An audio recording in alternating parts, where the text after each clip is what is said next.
하나님 말씀 함께 찾도록 하겠습니다. 오늘 우리에게 주시는 하나님 말씀, 구약성경 시편 23편 2절로 3절까지 말씀입니다. 주신 하나님 말씀 제가 봉독해 올리겠습니다. 그가 나를 푸른 풀밭에 누이시며 쉴 만한 물가로 인도하시는도다. 내 영혼을 소생시키시고 자기 이름을 위하여 의의 길로 인도하시는도다. 아멘. 넌 정말 이기적인 인간이야.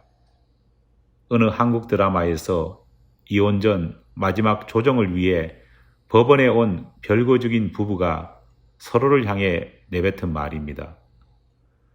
분노로 이글거리는 눈으로 서로를 향해 가시 돋친 목소리로 내뱉는 이런 외침들을 우리는 사실 현실 세계에서도 이따금 목격하게 됩니다. 사실 자신을 향해 누군가가 이기적이라고 말한다면 그 말을 듣고 기분 좋아할 사람은 단 한 사람도 없을 겁니다. 더구나 자기 스스로가 난 이기적인 인간이야 라고 말할 사람은 더더욱 없을 것입니다. 물론 극도로 흥분된 상태에서 자조 섞인 표현으로 그렇게 말할 사람은 있을 것입니다.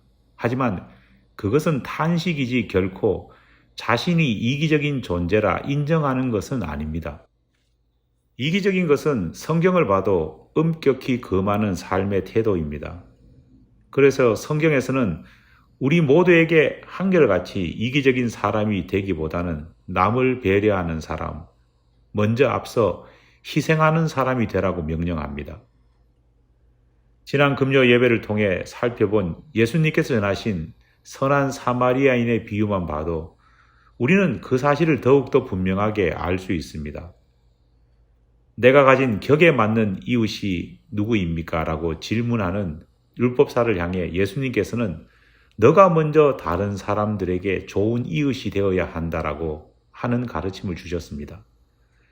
이것을 한마디로 요약한다면 율법사야, 더 이상 너 자신만 생각하고 내 이익만 추구하는 이기주의자가 되지 말고 다른 사람들의 유익을 구하는 사람이 되거라. 그렇게 말씀하신 것입니다. 특히 각각 자기보다 남을 낮게 여기고 다른 사람들의 일을 돌보아 나의 기쁨을 충만하게 하라는 빌립보서 2장 3절로 4절 말씀은 이기적인 사람이 되지 말라는 하나님의 정언 명령이라 할 수 있습니다. 그런데 하나님의 이런 명령 앞에 이기적인 존재가 되지 말아야지 다짐하며 살아가는 우리 크리스찬들에게 너무나도 당황스러운 순간이 있습니다.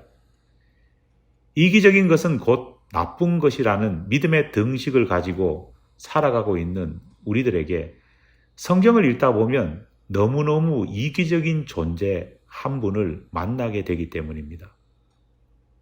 문제는 그 이기적인 존재가 우리가 절대로 미워할 수 없는 분이기 때문입니다. 더욱 놀라운 것은 그 존재는 남들에 의해 비판받아 이기적인 존재로 평가받은 것이 아니라 스스로 자신을 가리켜 나는 이기적인 존재다라고 당당하게 말하고 있기 때문입니다. 크리스찬들을 당황하게 만드는 이기적인 존재, 자기 스스로를 가리켜 당당하게 나는 이기적이라고 밝히고 있는 그 존재가 누구인지 아십니까? 놀랍게도 그분은 바로 하나님이십니다. 성경은 하나님을 가리켜 자기의 만족을 위해 일하시는 분이라 기록하고 있습니다. 오늘 본문 말씀을 다시 읽겠습니다. 그가 나를 푸른 풀밭에 누이시며 쉴 만한 물가로 인도하시는도다. 내 영혼을 소생시키시고 자기 이름을 위하여 의의 길로 인도하시는도다.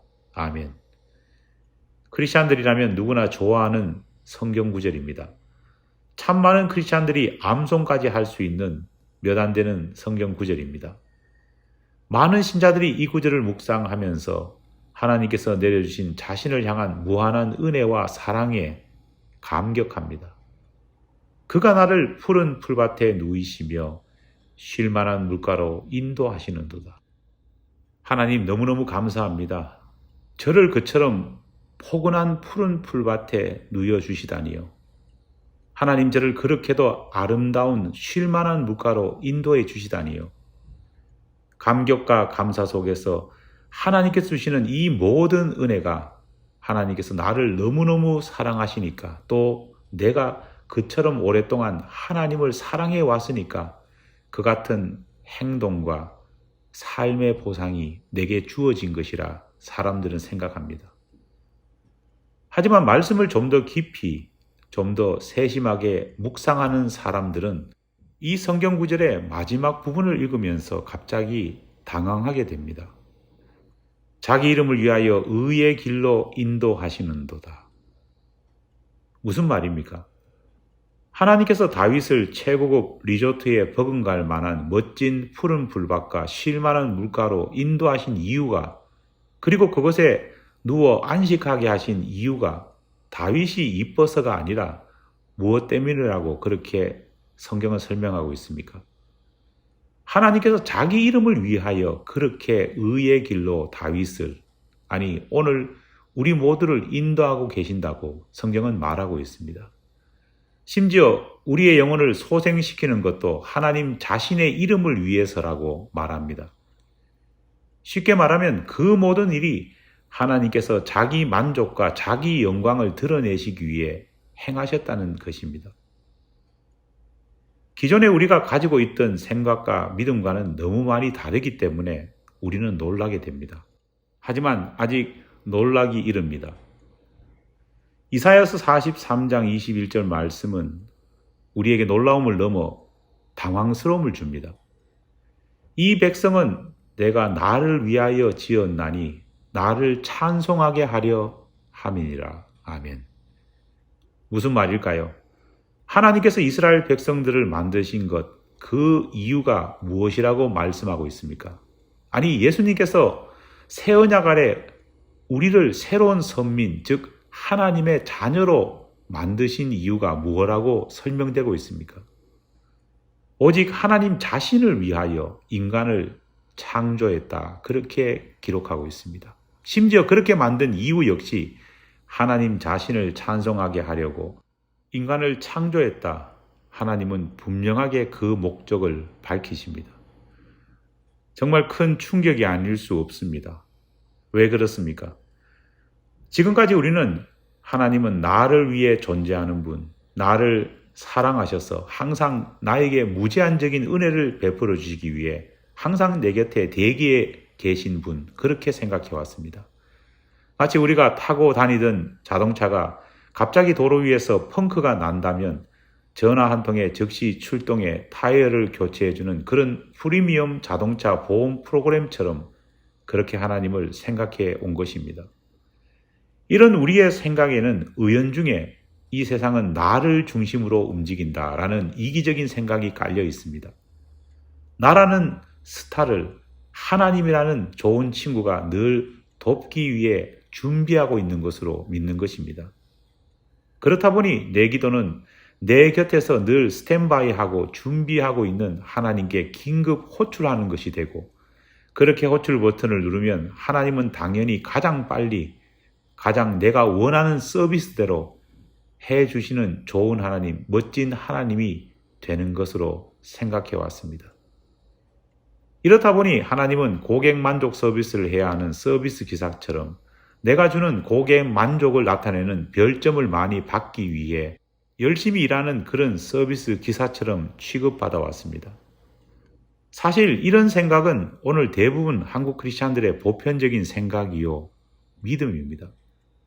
우리가 좋으신 하나님이라는 복음성가를 부르면서 마음속으로 기대하고 품는 하나님 상이 바로 이런 모습 아닐까요?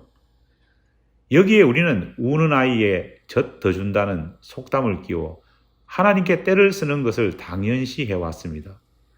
오히려 때를 쓰면 쓸수록 하나님은 더 많은 것을 주신다는 생각 속에서 떼쓰기를 장려해왔습니다.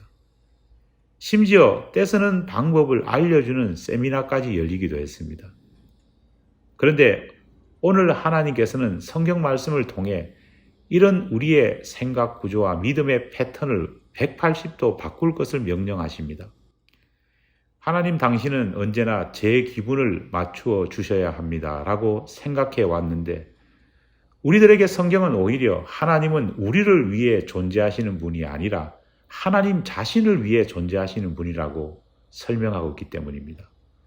하나님은 인간을 위해 존재하시는 분이 아니라 오히려 우리 인간이 하나님을 위해 존재한다고 성경은 단호하게 말합니다. 그러고 보면 우리는 이 사실이 성경이 주는 진리임을 이미 알 수 있는 기회가 있었습니다.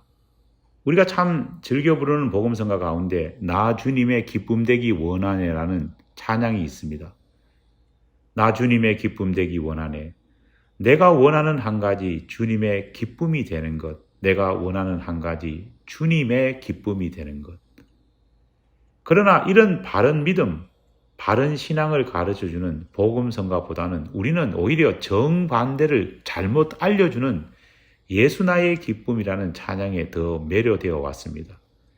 예수 나의 기쁨, 아멘, 아멘, 아멘. 성경은 예수가 나의 기쁨이 되어야 하는 것이 아니라 내가 예수의 기쁨이 되어야 함을 가르치고 있습니다.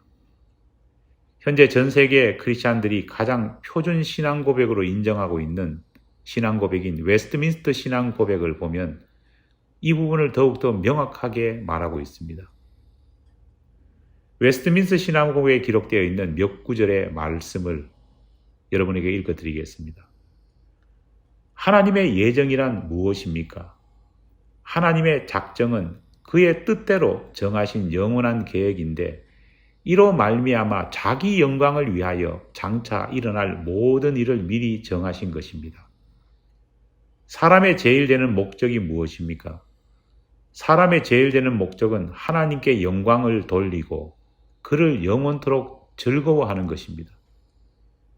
우리가 어떻게 하나님께 영광을 돌리고 그를 영원토록 즐거워할 것인가를 지시고자 하나님이 무슨 규칙을 우리들에게 주셨습니까?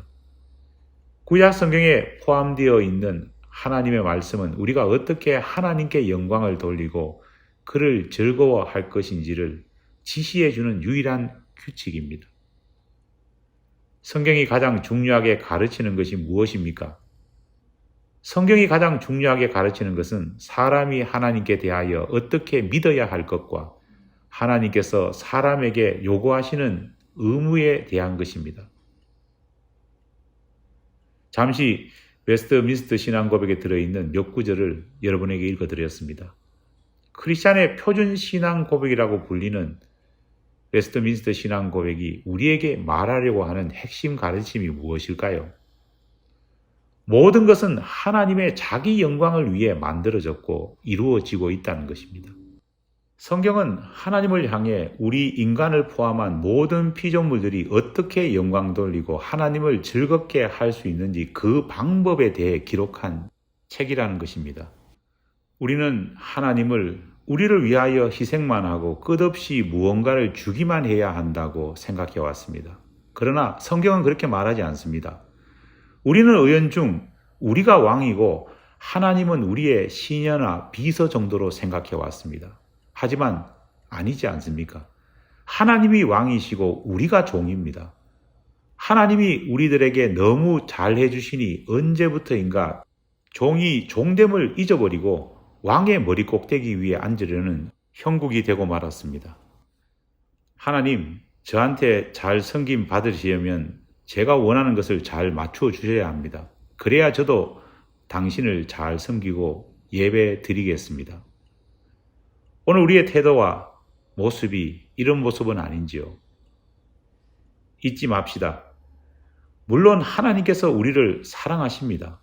하나뿐인 아들 예수를 우리 대신 희생제물로 내어주실 만큼 우리를 향한 하나님의 사랑은 지극정성이십니다. 하지만 우리를 향한 하나님의 그 사랑을 바라보며 내가 하나님 머리 꼭대기 위에 올라 앉으려고 하고 모든 세상이 나 중심으로 돌아간다고 착각하고 나를 사랑하시는 하나님을 내가 부려먹고 시켜 먹어도 되는, 아니 하나님은 나를 위해 서비스하려고 있는 존재라고 생각한다면 그것은 완전히 성경을 왜곡하는 것입니다. 성경은 명확히 말합니다. 하나님은 자기 만족을 위해 일하시는 분이십니다. 하나님은 우리를 진실로 사랑하시지만 우리에게 매여서가 아니라 하나님 스스로가 정하신 스스로의 약속에 매여 그렇게 행하시는 것입니다. 하나님께서는 자기 이름, 자기 영광을 위해 일하십니다. 하나님이 우리를 위해 존재하시는 것이 아니라 우리가 하나님을 위해 존재하는 것입니다. 우리의 소원을 들어주실지 마실지는 전적으로 하나님 자유입니다. 그러나 이 말에 낙심할 필요는 없습니다. 하나님께서는 내가 원하는 그대로는 아닐지라도 내게 가장 좋은 길을 택하시고 예비해 주시는 하나님이시기 때문입니다. 어감이 좀 이상합니다만 성경이 말하는 하나님은 이기적인 하나님이십니다. 우리는 이런 이기적인 하나님의 영광을 위해 태어났고 살아가고 앞으로 살아가야 할 하나님의 종임을 잊지 맙시다. 기도하겠습니다. 우리는 하나님의 영광을 위해 지음받았고 하나님의 영광을 드러내기 위해 지금도 이후에도 살아가야 될 존재임을 잊지 않도록 도와주시옵소서. 우리 인간이 종의 자리를 버리고 하나님의 자리에 올라앉지 않도록 우리 마음을 주관하여 주시옵소서. 예수님 이름으로 기도드립니다. 아멘.